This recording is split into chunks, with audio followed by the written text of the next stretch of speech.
Hi guys, ito ulit ako, this is Koy. At katulad ng sinabi ko at promise ko sa inyo last time, papalamigin ko ang araw nyo. O, di ba? Kaya, ano pang hinihintay nyo? Halika na, let's go to Baguio! Tandang-tanda ako talaga yung araw na yun. It was April 9, Monday. And even though I just slept for an hour, ang sarap ng gising ko.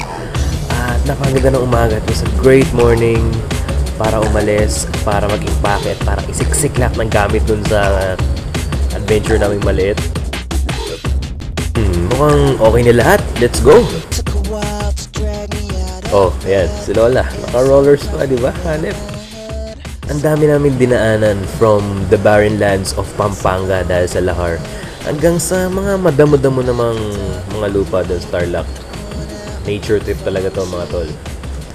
At syempre, we had to stop over somewhere. So, kailangan magbawas, kailangan umihi, kailangan kumain. At talagang saya namin, nagpa-picture pa talaga kami sa CR.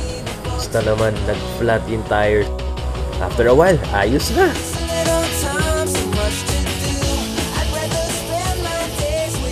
Sa Cannon Road, wow, namangha talaga ako. Jaw-dropping yung views mga tol. And from Cannon Road, bago kami dumating ng Baguio, nakita namin ang pinamalaking ulo ng leon. Sarap namin. Yan, Lion said, nagpa-picture muna kami at umulan ng konti kaya we had to go. Pero stig, we have to take pictures of different angles kasi ang galing talaga.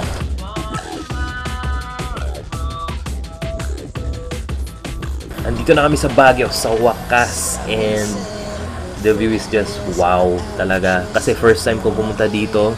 Alam mo yun, parang ibang feeling eh pag nandun ka. Parang paradise na malamig pa, hindi ka na pagpapawisan, di ba? Kung magma-migrate man ako within the Philippines, dito talaga ako titira. Ito na ba yan? Hotel Supreme? Wow! Hindi pa yan. Elegant Hotel. Elegante. Yan na ba yan? Hindi. Dito na tayo. Rooms for rent. Musta naman? We're here. Dito na tayo mag-stay for the night. And guess what? Paglabas namin ng building, umulan ng malakas. Musta naman? Baguio. Diba? First visit to Baguio, umulan pa. E syempre, saan ba kayo pupunta pag umulan sa Baguio? Umpisa pa lang yun ang trip natin. Itutuloy.